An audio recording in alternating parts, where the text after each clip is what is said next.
guys, and welcome to another video of Vibing with Via. Now, you know that the summertime is right around the corner, and during summertime there is nothing that persons love like comfort food. So today I am going to be making a pizza, but I'm going to be doing two variations. I'm going to be doing a traditional pizza crust, which is a savory Italian kind of crust, and I'm also going to be doing a gluten-free option using the Bob's Red Mill gluten-free pizza crust mix. So stay tuned and let's go through this process. So before I start off with the making of the crust, I'm just gonna go ahead and grease my pizza pan, and I also have here a pie pan, a pie baking pan, and I'm going to be using this for one of the pizzas. So I just want to go in with a little bit of olive oil. Oops, that looks like a lot, but the excess can always go on the other pan. And I'm just going to grease this generously all around the sides just to make sure that it is well coated. So I'm going in now with just greasing. By the way, use a pastry brush to get this done, or if you have a little bit of wax paper, you could use that as well to rub it in. But the aim is you just want to generously grease your pan, get all around the sides, well prepared to receive the dough. All right, so for this recipe I am using the Mantia's pizza crust mix. Of course, this package is going to make one 12-inch pizza, and this is the one that I'm going to make more of a deep dish type of pizza. Now, if it is that you don't have any pizza crust mix and you're at home, guess what? Good old hard old bread can do the trick. You could just simply remove the edges and do the same thing. Toast it up in the oven first and then follow all the additional steps that I will show. So now that I have the pizza crust mix here, I'm going to go ahead and combine this with half cup tap water, and I'm going to be putting this here in my mixing bowl, and then I'm just going to use oops, why am I mashing up things in my kitchen? I'm just going to go ahead with a fork to mix this dough around. So I'm going in now with a half cup of water. Just measure that out. Again, this water has to be hot or warm. And I'm going to be stirring this with a fork until it is blended. So if you notice, it's coming around nicely.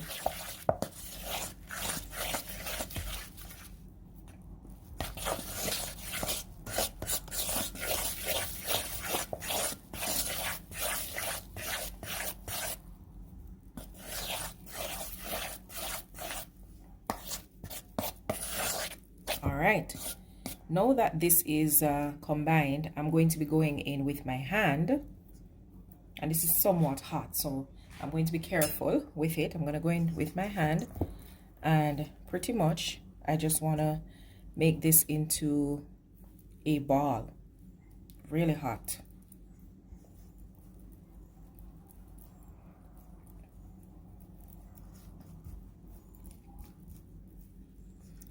Don't have to over mix or over knead this particular batter.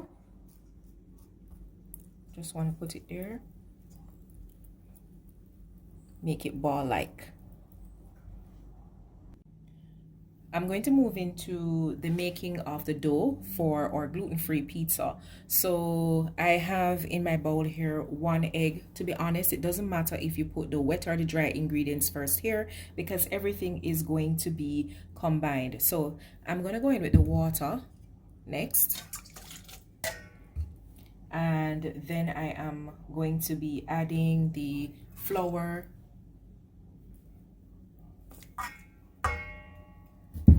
I am adding some yeast. This yeast came with the package, and I'm also going to be going in with some oil, and again I am using olive oil. Now, the traditional and professional bakers will say to you whether it is wetting to dry, drying to wet. For me, the important thing is just that this thing comes together nicely. I always tell you, I am no professional cook, and at the end of the day, I just want to know that the meals that I am preparing are good enough to be eaten and they look real nice. So let me just mix this around a little bit with a fork. If you have a wooden spoon, you could use that. Combining the ingredients here, after which I'm going to go in with my hands to form that dough. I always do this, you know, even if I'm making dumpling, before I get my hand in the mixture, I go ahead and use a spoon or a fork or something just to bring it together. All right, so now that that's nicely combined, I will get my hand in it just to mix this around, making sure everything is nicely combined.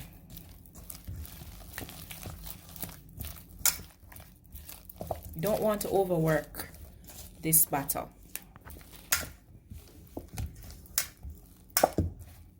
Alright, so this is done. So bring it to a place where it feels more like a dough. To ensure that the batter doesn't stick on your hand, you could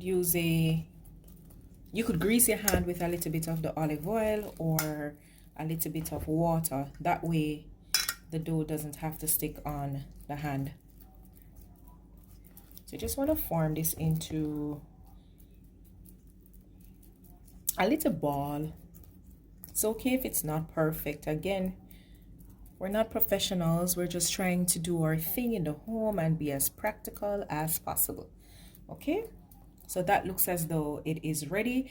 I am going to be leaving this dough here in the bowl, and I'm going to cover this with a plastic wrap and let it rise in a warm place. So again, you can use this, leave this on your countertop. You can even put this in your microwave, but remember, you're not turning the microwave on because the aim is not that you're cooking anything here. You just want to let it rest and let it rise. Okay, so I'm going to leave this here for about 20 minutes, like I said, and then once this rises, I am going to pop it in the oven. So at present, my oven is actually on and it's preheating. So here's the deal. For gluten-free pizza, I am going to be adding some veggies. And this is a callaloo. A lot of persons don't know that callaloo makes for an excellent pizza topping. So I am going to saute this callaloo on my stovetop to prepare it for my dough. The saucepan is on the stove. To that, I am adding a little bit of olive oil. When I say a little bit, I really and truly mean a little bit. Now, you know the drill with olive oil. It is not something to be burnt. You just want it to heat up a little bit. And then I am going to add my callaloo to this just to saute. Just switch this around a little bit.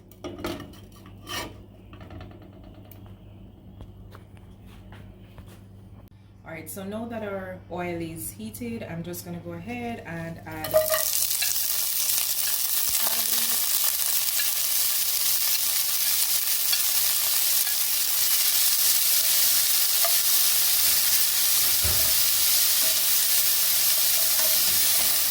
again, we're still frying the callaloo. We just really want to get a little bit of heat on this because it's going to be added to our pizza and it's going to be baking off in the oven, so we really don't want to overcook it at this stage of the game. So we're just going to lightly saute this.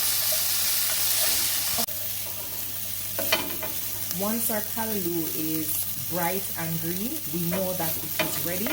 Again, remember, we're not trying to overcook it here, as it's going to be placed on the top of our pizza. So this is just a light saute that we've gone in with. Of course, to this you can add a little bit of onion powder, a little bit of paprika, and a little bit of cayenne pepper. The dough is ready, and so I have placed it in the center of my pan. Remember, this one I'm trying to do more like a deep dish pizza. you are cooking with your hands. You're using your hands in the kitchen, so it's very important that your hands are clean. And please remember, your nails must be short. Long nails and cooking and them things don't go together. All right, so I'm going to just press this out nicely. By the way, make sure your hands are nicely greased as well. I'm just going to go ahead and push the dough all the way to the edge of the pan. Again, we're not professionals. We just really want to try this as a homemade recipe. I can't say that enough, right? So we just want to push this all the way down. If you notice this is sticking, it means that my hand could have taken a little bit more grease, but that's all right. We just want it to form to the edges nicely. If there's an area that looks a little bit too thin, like this area is, I just want to go ahead and press it. All right, don't mind the fact that this dough might be sticky. Again, it doesn't have to be perfect. Just do your thing. Line it up nicely, you know. And then one of the key things that we can do here is just to form an edge. So some persons would leave it like this for it to just bake up and it's all good and fine. But if you'd like, you could actually pinch the edges. I'm gonna prick first of all the center. Just prick the center with the fork. I guess that's just to allow some air to pass through the dough when it's in the oven. But if you'd like, you could also nicely pinch the edges with a fork. Some persons might say that this will look more like a pizza patty in terms of me pinching the edges, or a panzerotti, but you know, it doesn't really matter. You just want to go in and ensure that your dough is nice enough and neat enough. And remember, the most important thing, hey guys, it's gonna be all going down. That's what matters to me. Like I said, the taste. I'm not even so big on the presentation, so I have that ready.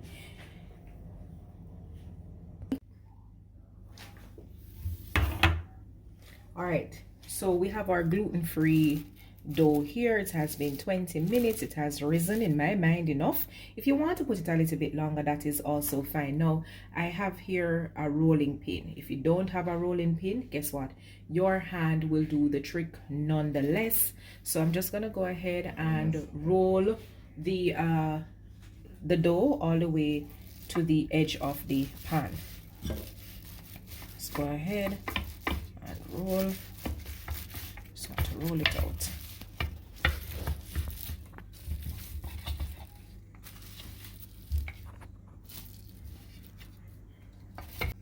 Right, so we just use our rolling pin, as you can see here, and allow the dough to form all the way to the end of the pan. And just like the other dough, the aim of the game here is not even so much for perfection. You just want to make sure that it is filling out the pan so that you can bake this off. So now that I have my two doughs ready, I'm going to pop them in the oven for the initial bake off. I will take the top one out in 5 minutes, and the one at the bottom I'll allow to go for 7 minutes.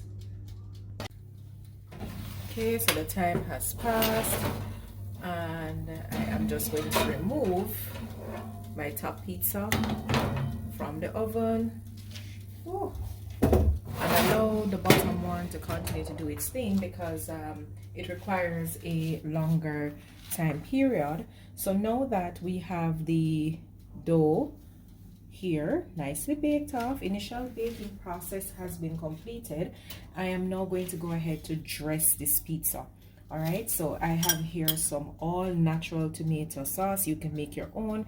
Puree your tomato in your blender, boil it down for some hours, add whatever it is that you want to add to it. I'm just gonna go in now with this sauce and spread it around the pizza. Now let's just say, for argument's sake, that you don't have tomato sauce. Good old ketchup, especially a brand that has extra thick ketchup, you can go ahead and use that. Okay, so you just want to use the back of your spoon really to do this. If you love sauce, then by all means you can go in with extra. If you're not a big tomato lover, like I am not a big tomato lover, in fact I'm not even supposed to eat tomato, if that's who you are, then you can keep this light. To be honest, my family really doesn't love tomato, but what's a pizza without tomato sauce, right? So I am just going in and just using a little bit. Again, if you are desirous of using more, you can feel free to do so. So just the back of your spoon does the trick, and you want to get it here all around the edges as best as possible, and try to be neat so that you don't have to clean up your edges once again when it is time to bake. All right, that looks like it. That looks like enough sauce for me. All right, so our tomato sauce was just that, tomato sauce. You want to add a little bit of flavor to this and spice things up a little bit. Go in with some garlic. All right, so I have minced garlic here. I'm just gonna spread it around. If you're not the garlic lover, then of course you don't have to add this to the mix. It's totally up to you. You could have used here too garlic powder if you don't want to use roasted garlic. Some persons might be concerned whether or not this garlic here would burn. The answer is no, because you're going to be putting some toppings on top of this, so that concern is now through the window. Now, I don't have any oregano, as persons would call it, or oregano, depending on where you're from. You know the drill already. I say use whatever it is that you have. What do I have? Good old thyme. Oregano, thyme, savory, marjoram, all of these, they are from the same family. So guess what? I'm just going to go in and use some dried herbs right there. Now, my next step is to add to this my toppings. Now, we want to keep this as simple as possible, and so at this stage of the game, I am going in with my Hamilton chicken ham, smoked chicken ham. So let's say you don't have pork lovers. My house have pork lovers, but I do have persons here who don't eat pork. So guess what? To be on the safe side, I'm just gonna add the chicken ham. I'm a meat lover, so a little bit of meat now go work with me. All right, just cover that up nicely. Well, meaty. Every slice must be loaded with meat. Okay, almost done here. Some persons might say, oh my God, so much? Yes, so much. You cannot eat the pizza and then when you hear from the shout, it's like some part of it is salsa bread. Where's salsa bread I go? Nobody wants salsa bread. Oops. Nobody wants salsa bread. All right. So this is all in. That's nice. At this stage of the game, you can in fact add a little bit of spice to this. You know, I'm going to go in with just a little bit of Cajun seasoning. So I'm adding a little bit of my Cajun seasoning to kick things up a notch, as I said, because I don't have any Italian season or herbs. All right, so once that's done, some onion.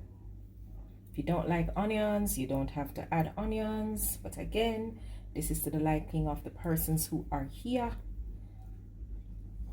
All right, going in now with our sweet pepper. Just want this to be nice, you know, playing around with the flavors that are liked or loved. Okay, and presentation, you want some color. Like a color must in your life. If I had yellow sweet peppers, that would be good as well. Okay, and then guess what I'm gonna be adding? Oh, fresh pineapple. Now, this is not any store-bought pineapple. This is coming straight from the marketplace, Jamaican bullhead pineapple. Sweet and nice. And I've just gone in and diced them up real small. Well, that's what dice mean, right? To cut small. Good. And then the last step here, just have all that pineapple. Yes, yes, yes. This is all about the overload of ingredients. Pizza must nice. Then I am now going to be adding a Italian 6 cheese blend, and this is natural cheese. You could substitute this if you like for mozzarella cheese. This one is in fact gluten-free. I tend to like this brand because if it is that I'm to take dairy, this is the brand that I have to work with. Well, not necessarily the brand, but this is the type of cheese that I have to work with based on my blood type. So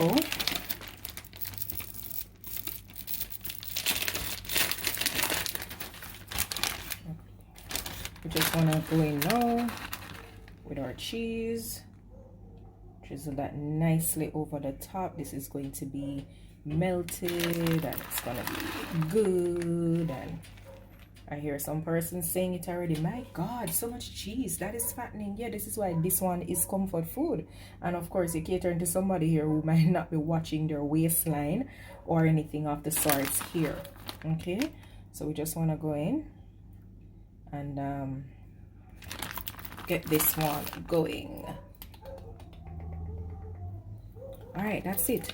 Cheese is on the pie and that is going to be melted in our oven. So we're going to pop this back in our oven and it's going to be here for probably 15 or 20 minutes or just until the crust becomes golden brown. That's when we're going to know that it's ready. All right, our gluten-free crust is now ready. If you look at the edges, you'll see that it's a little bit golden because guess what? In dressing the other one, I kind of forgot about it. But that's okay because some persons actually like the crust a little bit more crispy, biscuity-like, as opposed to being bready. These words that I'm coining. So we're going to do the same thing. We're going in with our tomato sauce. And I'm just going to use the back of the spoon once again to spread that around. You could use a bigger spoon, more like a ladle, to scoop up and put it on. All the fancy dancy that you probably see on the Food Network. But this is Via's network. This is not the Food Network. So guess what? I just do this however it is that I please. I keep telling you in these videos, it's just about the practicality of your kitchen and your space and pretty much how you want to do things. There's no rule that says certain things have to be done in a particular manner. Suit yourself. Is you going to eat it and you're preparing it for people that you love, so hey, big deal, right? Okay, so now that I have this in, this one is going to be the vegetable pizza. That's nice and done. In terms of the sauce, I want to add a little bit again of garlic because this is just plain old tomato. Okay, so you're going to kick things up a notch where this is concerned. Now, the gluten-free one, these persons are garlic lovers, so no issue with having all that garlicky goodness on this pizza. I think what I'll do for this is to add just a little bit of Creole seasoning. New Orleans again, I can't get over it, right? I love the flavor profile that is to be found in New Orleans, so I'll always seek to get a little bit of that going in. So we have that garlicky goodness there. I'm going to add just a tad bit of Cajun seasoning. No, like not Cajun seasoning. I'm going to add a little bit of Creole blend.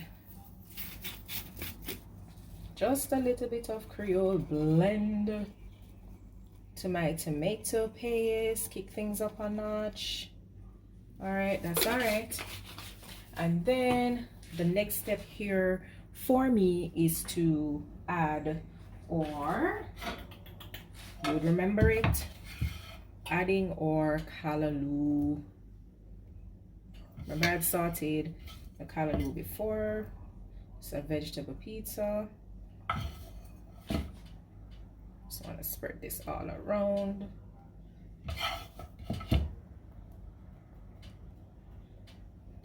Who says that persons who follow a gluten-free diet or a person who is a vegetarian can't enjoy good stuff? They can. It's just about mixing and matching and finding the right ingredients to contrast or to pair, yeah, for all of that goodness.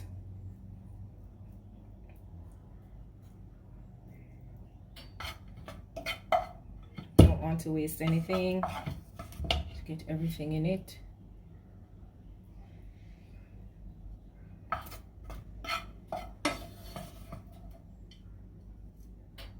Now you could have used spinach for this recipe, or kale, or any other greens that you would normally saute.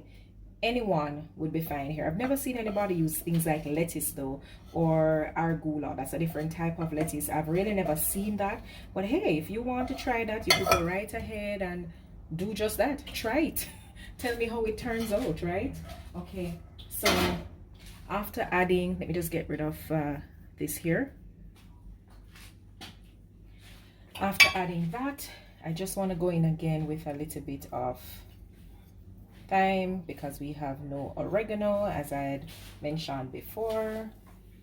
So we're adding that, and then I'm going in with some rings of red onion. Remember, this is a vegetable pizza. I want to make this nice and good. Oh, get off. All right, you are being stubborn, acting as though you don't want to get on this pizza, but you're gonna be getting on this pizza. Rings of onion. I'm sure you're saying that this looks really good, right? Okay, and then guess what? So I'm gonna get into with some sweet pepper. And last but not least, why not? Let's add some pineapple.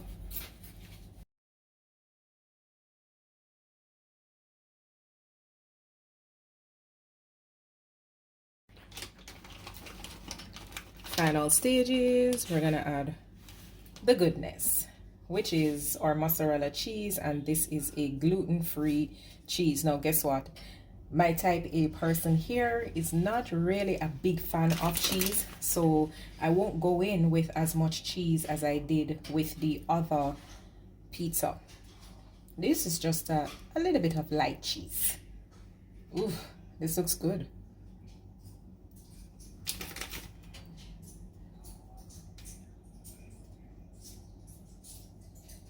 All right, there we have it. Our gluten-free pizza ready for the oven.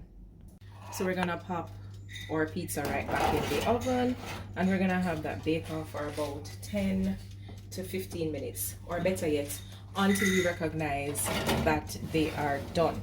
Okay, now by the way, you would notice that I just put the pans in the oven without using an oven mitt. Please, if you're cooking at home, pop on that oven mitt. You cannot afford to be burnt. So let's wait for the finished product in another 10 to 15 minutes. Our gluten-free pizza with callaloo, pineapple, sweet pepper, and red onion topping is now done. Watch goodness, watch niceness, watch healthy. Love this.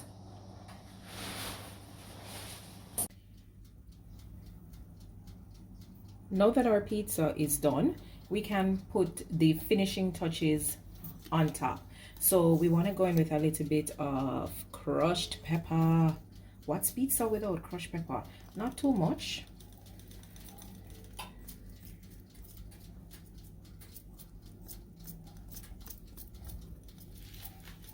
And of course, you could skip the pepper stages if you'd like, if there's someone having the pizza that might not like pepper. But my family, we're a pepper eating family. And of course, last in no way least, we just want to go on again and add a little bit of parsley. We want that herby kind of taste on it again, because we didn't have any Italian seasoning. So there we have it, our parsley flakes. Nice. All right, so we're just gonna go in with our pizza cutter and work our way all the way up. Ooh, lovely. This looks really good, and guys, I wish you were able to smell it because it smells divine. And then we can go in. I don't have a pizza lift right here, or a pastry lift right now, so your good old wooden spatula or plastic, not spatula, your wooden spoon, your lift, or your plastic lift will do the trick as well. You just want to go underneath the bottom. You can hold it nicely. Ooh, push it all the way through. Look at that. Wow, talk about goodness. What Domino's, what Pizza Hut, look at that gluten-free goodness. I don't know if you're excited, but I'm well excited. That looks good.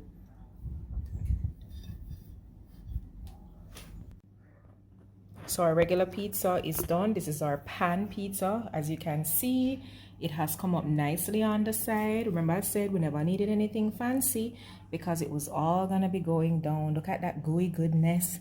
Cheese melted, loads of chicken ham, loads of pineapple, and of course our bell peppers. Can't wait to dig into this. Real good. Really, really, really good. Watch niceness. We're just gonna go in and we're gonna cut that up just the same. And the same procedure, just use your wooden spatula. Remember now your hands are clean, so if you have to use your hand to help you get that in, that's fine. And this is coming out. Oh, Jesus! Anybody else get a little Holy Ghost feel spirit in a because of how good this is. Look at goodness. And we're just gonna put that beside. Lovely. So here we have it. Our gluten-free pizza, and of course our deep dish pan pizza, which is more of an original take to the pizza. Excitement over here. Trust me guys, if you're not in my house, if you're not in my kitchen, you are nowhere. Thank you so much for watching. If you love this recipe, go ahead and give this a like, give it a heart, comment down below, share this video, and of course guys, subscribe. If you're watching this for the very first time, you notice that you see goodness over here. What you're waiting on? Hit that post notification bell, because that's the only way you're going to know when I post a video. Thank you so much for watching.